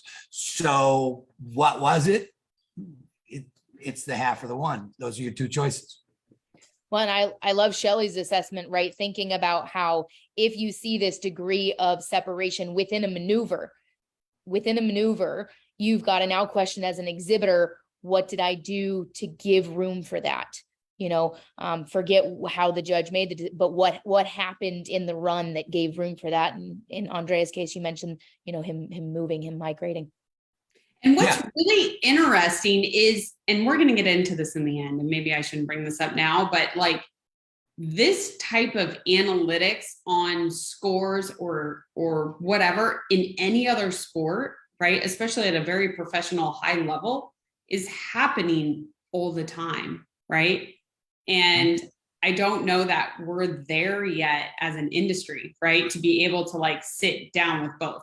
I'm jumping the gun. I'm very excited about this, but I think that it's something that, because I look back at this and I think back on runs and different things. Of course, I'm a non-pro. Of course, I said like, oh, well, this judge doesn't know what they're talking about, right? Like, of course I said that. It's very emotional and not logical, right? But I think now having the knowledge that I do now, right? Knowledge is power. It's not just cliche, it's true, is that I'm like looking at this going like, dang, okay, like I know how to go play next time. Like I know how to do this. I know where I can show my horse or where I need to stay a little safer or what have you. Like it's not just the feeling of it. It's like driven by analysis. Yes. And I would tell you that's the beauty of the more judges you have mark your run, the more info you as an exhibitor get. Mm-hmm. Do something with it. Don't whine about it. Learn from it. Mm-hmm. Mm-hmm. That was a mic drop moment. You need something in your hand to just boom. Yeah. That's good. That's good. What are your again, because Jody did it on the last one. Look at the two sets of spins. The left spins is a no-brainer. You have 20, I give you 200 judges, they're all going to go +1. The right spin had something in it that created the variance. They were talking about how good. That's it. So there you go. Yep. You look at the two sets of circles, they all said the same thing. They were good circles. So, and so anyways, I did go mark it. And the only thing, he didn't use speed. That his choice. That's what the exhibitor showed you. But all 5 of those judges said the exact same thing with both sets of circles. They were good. They got it. So there you go. Again, not hard decisions. You will now see in the rollbacks and stop and back up, they're teetering on how good. And it wasn't clear cut. We did have a question come in. Do you think the difference in Andrea's scores for that first spin was due to where the judge could have been sitting? Jody, why don't you answer that one? Well, I think that everyone is aware of that the horse moved. It doesn't matter what chair you're in. I mean, because I've judged in all of them, and rather not that, I think it's to the degree that it bothered that individual judge. In other words, in his, obviously one guy said, it bothered the heck out of me, and I'm going to drop him. If somebody says this is a very good turn, I'm going to drop him. And there's obviously a judge that said that migration didn't bother me one bit. It was still excellent. And, again, the answer is in the middle. Andre is a super smart guy, and he's the best trainer we got, according to Money One, correct? And if I showed him the first maneuver and he looked at it on tape, he goes, you know what, there's no way that's an average turn, but this thing moved. And he said, there's no way it's excellent. So he's going to be the first guy to say good or very good. He's going to be good with that. I mean, he will know. I mean, like I said, the guy's he knows what he's doing, right? I mean, so it's not like we have to argue the point that this judging system, but in this situation, it bothered one individual a lot, and it didn't bother another one any at all. And probably those two guys didn't have the most accurate assessment. It's in there at that 3/4 point. Yeah. Half or +1. And if I just did the math, it comes out to a 0.8. You're right there. So it's, interesting. Now, Jody, explain a little bit further, elaborate a little bit more, if you would, to your personal experience, like when we've been at other show times on a horse stopping, right? And like whether they're showing their mouth or not, right? Because I just want to make sure our audience understands, like when you say it bothers them, right? Like it bothers the judge, right? So if you would use, if it's okay, use your example with that.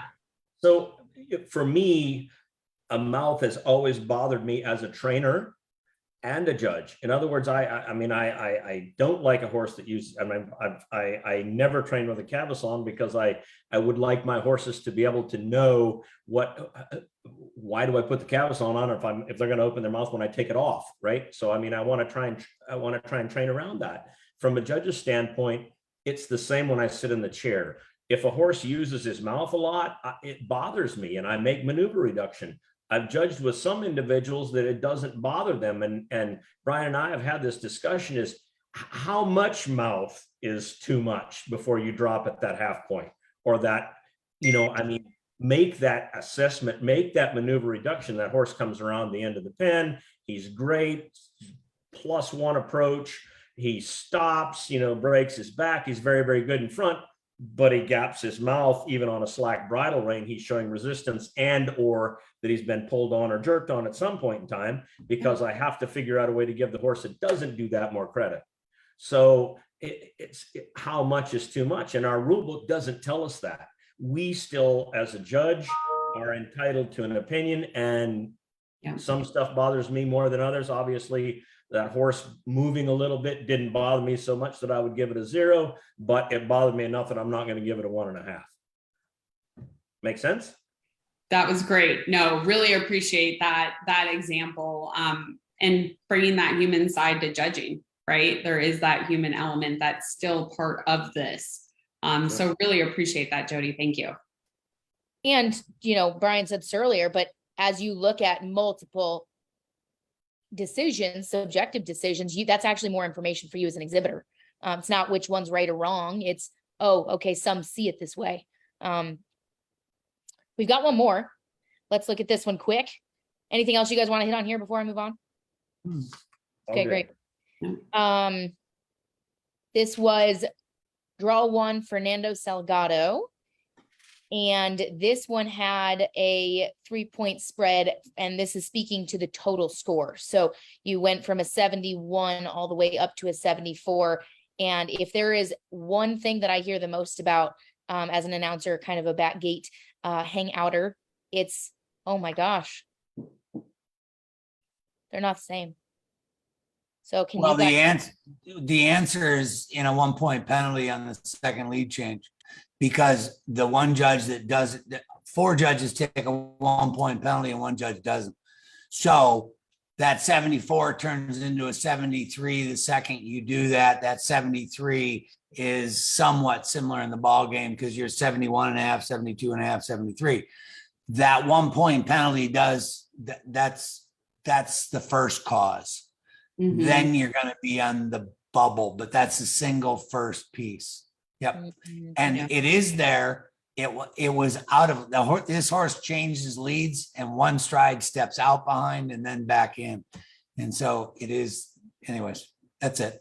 This goes back to my point of rule infractions happen or don't. To me, this is a big weakness in our system that we allow ourselves to play in the averaging of the minor rule infractions. And I disagree with that. The half-point penalty is significant. A 1 point, they're all significant, but they're black and whites. They're not decisions. They either happen or they don't happen.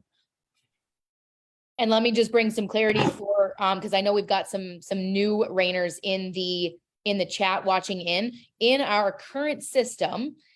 We delineate penalties by major and not major penalties, and penalties that are not major, such as this 1-point penalty, can allow for our judges in the current state to not be unanimous in their decision making. So that's what you're seeing right here, is that this first judge did not call it, other judges did call it, and our rules also don't allow for the judges on these not major penalties to discuss them. They have to call them real time, and it is what it is. So there isn't the opportunity of all applying the penalties or not, which is exactly what Brian's talking about, suggesting that it is time for all penalties to be called. Either they did happen or didn't happen. Well, right. But you see, yes. And you see it on both penalty applications in this run, because the first spin has a half-point overspin. 3 judges take it, 2 don't. And you have a 1 point out of lead on the second lead change. 4 judges take it and 1 don't. So yes, that's exactly, those are examples of, you have to just make the decision. Is that good enough for our sport? I say, no, it's not. Well, and this could be, and I am not saying this run did, because I don't remember where this run sat in the results list, but this would be an example of, I've heard people make the comment of, oh, I tied for, maybe it was 15th place, but the other one had some penalties, right? And this could be an example of where had the penalties been absolutely applied, this horse would have actually placed lower than they do when only the penalties are applied sometimes and not applied all the time. Right. Jody, Well- what are your thoughts on penalty application? Well, in some situations, I also mark this horse. And for me, the lead change penalty for some of these judges, like said, lead change penalty affected the maneuver evaluation. To me, it did not. I still called him good with the penalty. So, and you'll have situations like that. I mean, like the quality, obviously, the quality of the first spin with penalty half, guys didn't let maneuver evaluation affect that penalty application. In other words, they said it's still a good spin, set a penalty half. So some guys will say, well, there's penalty half, and maybe the way it stopped will affect the maneuver evaluation also. I mean, penalties don't have to affect maneuver evaluation, but sometimes they can. So anyway, that's just another additional point that we make when we're judging. But penalty application, I'm with Brian. It either happened or it didn't, and if it happened, it needs to be unanimous. I mean- What this also says, though, ladies, this is about 3-year-olds, and so you got to be paying attention to that, because 3-year-olds are babies and they're just coming through. So which is about the hard work that we're asking our officials to do. Mm-hmm. Mm-hmm. And do you take that to its next furthest step, apply that, as a judge, what's that mean to you? Well, it means that we ought to be using technology to our advantage to be absolute on rule infractions. That's point one. And then point two, I think that there's better management that we can be doing to have our officials prepared and set up an environment to do great work every time we put them in the chair. So that's it. Right. And I mean, even if you look at technologies that are now available, right, that are used amongst many sports, right, to, like, if a flag is pulled on an NFL game, right? I mean, there's the refs up. I'm not a football person, so I might misspeak here, but like, they have the refs up in the box, and then they have the ones down on the field. They can watch it, and they can like look at it from so many angles, and it either happened or it didn't. Right. So Right. As our sport is continuing to grow and evolve, and the competition is getting so good, what technologies can we incorporate, right? That can, I don't want to say like alleviate that pressure on the judge, you know what I mean? To make that decision so quick, but to help make it either absolute or not. Right? Is there technologies out there? Is there something else that we could do that we can learn from another professional sport to apply to ours as we continue, especially with the purses we have? Well, yeah, but Jody was playing when he was on the committee. He was after me. He was playing with multiple cameras, because just using multiple cameras, you can be absolute on some of these things, all of them. So that 1 point lead change is the difference between a 1 point being out of lead and a half point dragging it by a stride. Again, that's significant. Can you be absolute in that stuff? Yes, you can. So, and are there ways that we can do it efficiently so that we're not slowing down rate of play? Yeah. That answer is yes, but we're not putting the energy and efforts into taking those forward steps. We're just not, as a sport and an industry, we're not there yet. I wonder because I feel like rodeo is probably incorporated because it's timed. Some stuff is timed, and there's like the different cameras, but I don't know. I wonder if it's going to be the cow horses, the cutters, the ranch riders. Like, I wonder who might be first to market with something like that. Could be very interesting. Mm-hmm.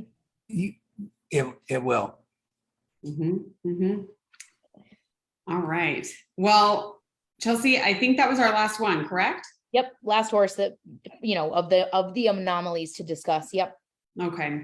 Now we kind of have, we touched on our last topic. We're rounding out our time here. We just want to dive in here a little bit more, but before I do, I just want to let everybody know, if you have questions, comments, make sure that you get those in right now. We are watching that, and we'll make sure that we get those questions asked. And to everybody that has participated, way to go. I do want to announce real quick, Kristen Dunn, congratulations on naming that brand new product from 100X Equine, the Regen-X product. Very exciting. So you are going to get 1 gallon of that sent to you. Make sure you send us an email with your shipping information to support@ReinerStop.com and any of the other winners that we called, but we still have some more winners or some more prizes to give away, right, Chelsea, that we'll do here in just a minute? Yep. All right. Well, let's dive into this last topic. And we touched on it a little bit, but Brian and Jody, now that we have, now that we've actually looked at the scorecards and we're talking about them, and so that we can understand them, owners, exhibitors, judges, if you're an exhibitor, and maybe Jody, think about this with one of your non-pros, as an exhibitor, what areas can we do better as far as reading and understanding the scorecard, and how would you recommend an exhibitor, non-pro or professional, look at that analysis and see what they can do better for their horse in the show pen next time?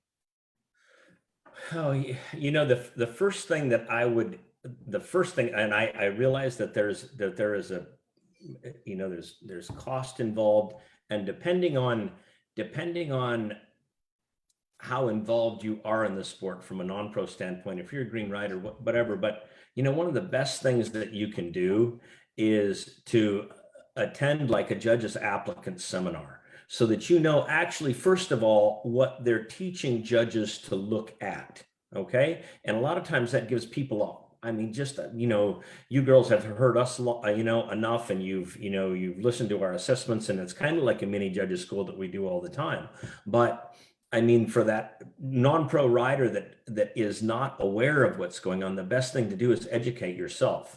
And once you get that part of the equation down, where you can sit and, mark some runs, do some online runs with NRHA judges, or go to a judge and say, can you help me? That kind of stuff. And most all of them are happy to do that. Even the trainers that work with them, that. So that's the biggest thing that you can do. And then when you get, your run assessment, a lot of times I would tell your non-pro rider, when you're assessing, and if you want a second opinion on that, be sure that you give it, I would say, the 24-hour period, because the 24 hours lets that emotion go away a lot of times, right? When you say, if you come out and you're steamed, or you're worried, or you're hyperventilating, or whatever it is, and you go watch your run on the TV, and, you've seen your run, and you're going to go check your scorecards out, give yourself a chance to settle. Before you focus on those scorecards, then you can go get those, you can copy them, pull them up online, whatever, and then go get your help. Okay. In that order, a lot of times it makes a lot more sense, both to your trainer or your judge that's helping you, and yourself. Right. I love that. Love that. Brian, what are your thoughts?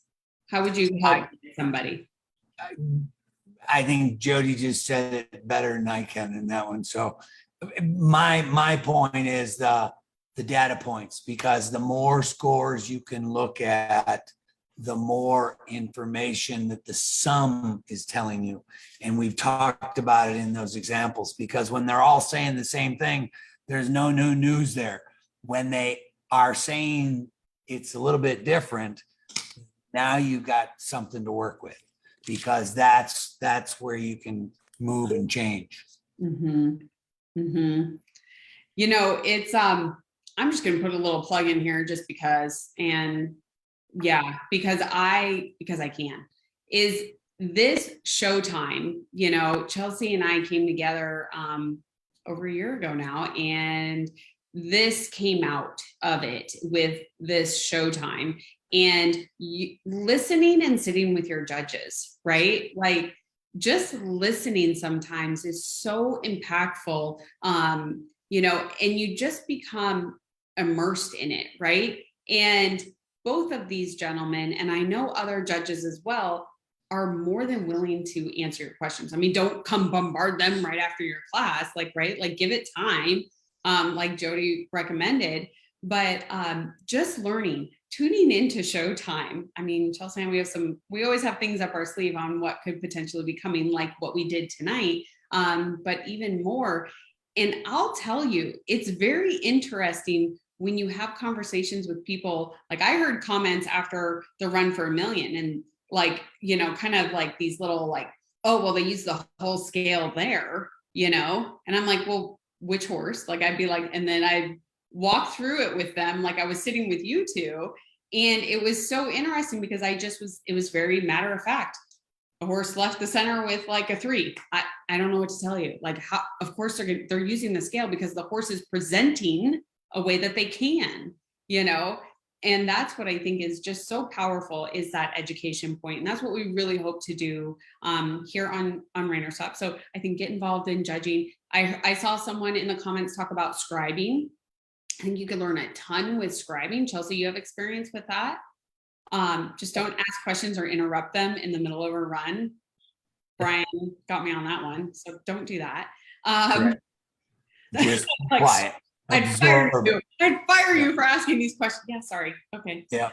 Gotcha. But ask the questions. That's the thing, is that a lot of times we can feel that these trainers and these people are like intimidating. So if you're new in the industry, that's like, why don't you learn the good habits right now? Don't wait, you know? So reach out to the guys and make sure you continue to tune into what we got coming, because you know we're going to be educating. Go ahead, Chelsea. I did just want to ask for one more statistic because it came up earlier in our prep session, but based on some of the comments and messages I'm actually getting in, I want to ask you to share this one, Brian. We've talked about it previously on Showtimes, and so you can speak about this at a macro level, Jody, you as well, but I think you might have a statistic on this at the micro level. When you talk about a full run, we looked at some specifics where at a maneuver level you had a spread, but when you look at those end scores, right, a 71 to a 74, or whatever the spread might be, a 66 to a 68, can you tell us what the spreads were, what the typical spread was at this Futurity, and then what's typical in the industry? Yeah, well, yes. The answer is what's normal in the industry. It's 1.5 to 2 points per run. And why is that a half point difference? Because we only work in half points, and the difference between 3 judges and 5 judges. So what's normal on a given run is 1.5 to 2 points, which is 3 or 4 maneuvers. Again, you got 7 and 8. 90% of the horses running in this 125 entry Futurity were marked within a 2-point spread. 90% of them. You had 3 runs that hit bingo. That means all 5 judges marked it the exact same way. 100 judges would have marked it the exact same way. That's what bingo means. Bingo is rare. That is rare in the sport of reining.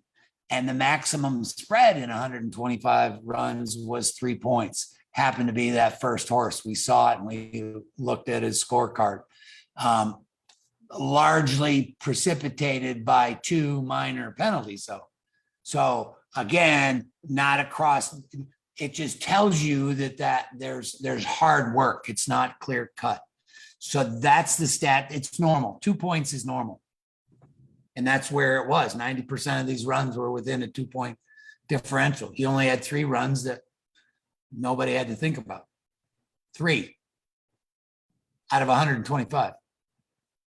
Is quite impressive. How would you like to pick your cinnamon bun and have 125 to pick from? And you can, I mean, that's hard work. We know where Brian's priorities are. Right. He's hungry. I think someone's getting hungry. Right. Oh, that's funny. No, that is great. That is great. And, you know, again, as an industry, that's something that I think we've got multiple judges. We need to understand what multiple scores mean for us. And I think that's why today's talk and this competition gave us an opportunity to really analyze that at a new and deeper level that I certainly feel privileged to have these kinds of conversations all the time, but I know they are not something that many get access to. So thank you both for bringing them. We've got a few more things to give away. Why don't we do a text sign up? You guys, many of you, I know there's so many of you guys in the comments and so many familiar names and faces. Hi, hello, thanks for tuning in. There's also some new ones. We do this frequently. We also have ReinerStop TV, which is our weekly podcast, and we let you guys know when we do this kind of stuff quickest through our text messaging. So let's give a few things away based on our text sign up. So I'll share our text phone number for you guys, and we'll look and see in our last few minutes here. This is your last chance to get any questions, and I'll go ahead and say that too. But we'll look and see we'll pick a few winners from our signups right here in the last few minutes, and we'll pick some winners there as we get your last few questions in. Shelly, as I pull that up, anything else you want to hit on? No, I think the one thing that I just love seeing today is the engagement and the comments from a wide variety of people, right? From professionals to green as grassers. That's what this is about. That's what this community here at ReinerStop is about. And a lot of the topics, I mean, we could have literally on every topic created an hour-long episode. That's how much information is out there. And I would say that if you have something you want to learn more about, and it doesn't just have to be judging, right? It could be anything that is pertaining to working Western. If there's something that you would like to learn more about, please let us know. If a question's, sparked today based upon something that you maybe read on social media or something that someone said that you're like, man, I really don't understand, let us know, and we can always find experts to come and share their information about this. What's been really exciting this year, and I know, Chelsea, we haven't even looked at the numbers of the reach this year, but one thing that ReinerStop has done this year is reached a lot of people. I know just around, it was almost like just the 3 weeks around the Run for a Million. That doesn't include what we did before or after now, just the 3 weeks around that. Our reach was over 1.8 million. So it's one of those things that we just love, that you guys are coming together as a community. You're supporting each other. You're getting ideas to us. We're working as hard as we can to bring those ideas to you. We are so fortunate for our partners that you see here on the screen for today's Showtime, that this is why we are able to do it and bring it for you guys. So make sure that you definitely look into each one. We will drop them into the comments so you can click, follow them on social media, and show your support. If it's coming from ReinerStop, it's good. These are right. Good. Yeah, exactly right. Here is the phone number for you guys right down here. You can text the word ReinerStop to 844-954-4512. I'm saying it fast because you can read it. Literally grab your phone, do it right now. So you'll just type that phone number in and put in the text box ReinerStop. That subscribes you into your list, into our list. You'll join a few hundred people. We've got over 500 people on our text list who receive updates when we go live with these kinds of things. So we want to get you guys in there. I'll give you guys 2 or 3 minutes and we will draw some random names from all of our community and give a last few things away. Shelly, do you want to tell them what we've got to give away? Yes. So we have from 100X Equine, we have a gallon of the OsteoMax. This product, again, like if you go back to Reining by the Bay, we did a lot of little go lives at Reining by the Bay, and the testimonials live, like this is live, that we got from the 100X products were phenomenal. So this is a gallon of their OsteoMax. We have that. We also have 2 $50 Stoppin cards. We know Jewel is going to be at the Futurity, and I can't remember if she's going to be at the World Show. Do you remember if she said that? I don't remember. Find out, but regardless, we'll drop her website in. She is up to date on that all the time. She ships them out like that. And if you have that special outfit that you're like, there's never going to be a pad to match that, she can make you a custom one, and it doesn't cost any more to get a custom one.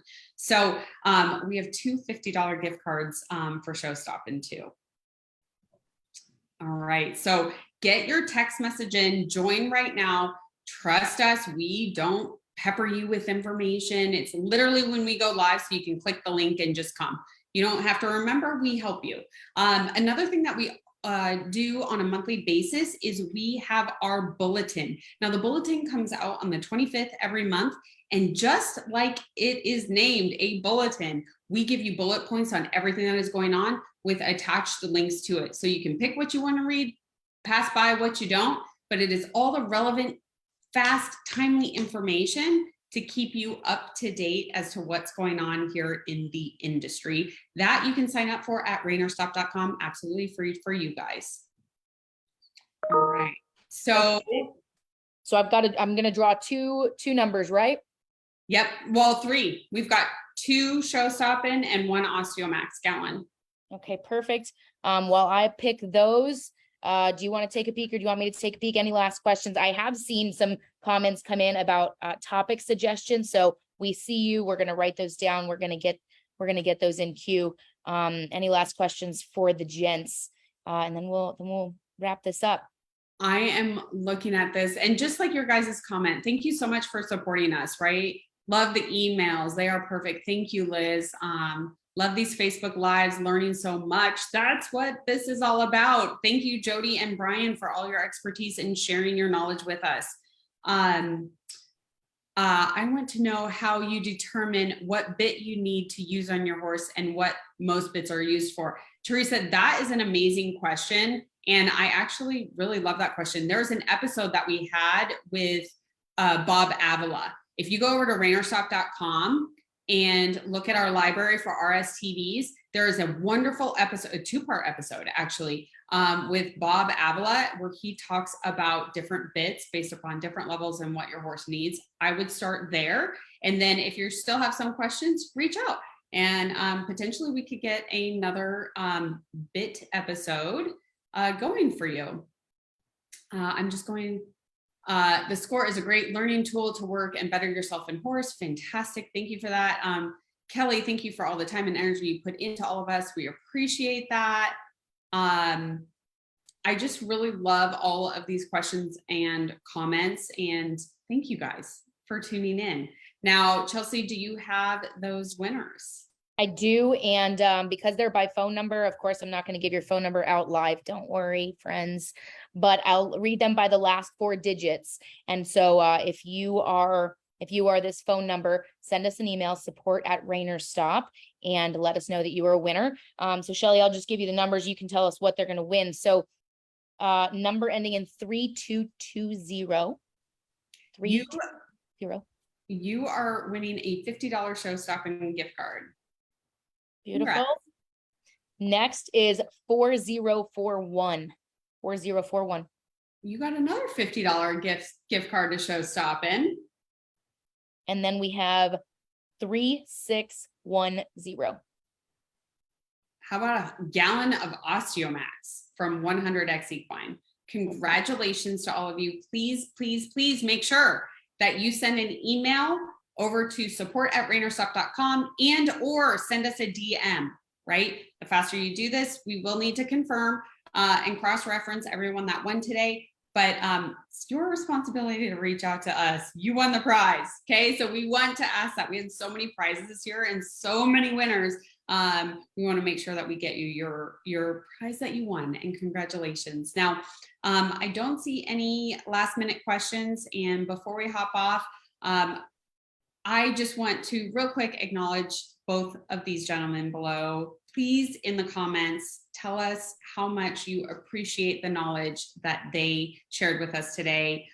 Jody and Brian, not only do you put up with us girls when we are wanting to do new ideas, you are both just so great at sharing the knowledge so that we can consume it and understand it and apply it. I think that's the biggest thing, is that I don't think any of us ever feel threatened or, silly for asking a question. And that's because both of you are just so genuine and so knowledgeable that you're able to help us. So we really want to show our appreciation for you both. You're welcome. Yes, very welcome. Glad to do it. Absolutely. All right. Well, I think that does round us out. Whoops, there we go. I do want to say another thank you as well to the sponsors that have helped to make this show possible. We have so many across the year that have been a big part of it for this show. Our big sponsors, a big thank you to 1030 Rancho El Fortin. 1030 is standing and available for bookings. You can find more information out about him from Oswood Stallion Station. Those links are in the comments. You guys can find those. And by the way, all of these links, this recording, all this kind of stuff, it will be up on our website tomorrow. So we will have that up as soon as we sleep and get some rest after this, first thing in the morning. But if you're thinking about this a few days from now or a week from now, or you want to send it to a friend, you don't just have to use Facebook. You can go right to our website. We'll put all of these URLs. We'll put all the links to the sponsors there. A big thank you to 100X, of course, those gallons we gave out. And you guys definitely go take a peek at the Regen-X new product. They've got some sales going on. It's unbelievable what they do, and their dedication to the industry, I know is vast and deep. So I'm really excited to see that new product hit the market. You're hearing about it right as it happened. This is brand new drop. So big thank you to them. Tune in with us here in the coming weeks. We got some great TV episodes coming. You're not going to want to miss it. I know all of you now are in our text community, so we'll see you soon. Shelly, any last words? Nothing. Hope you have a wonderful night, and we'll see you next time. See ya. Okay.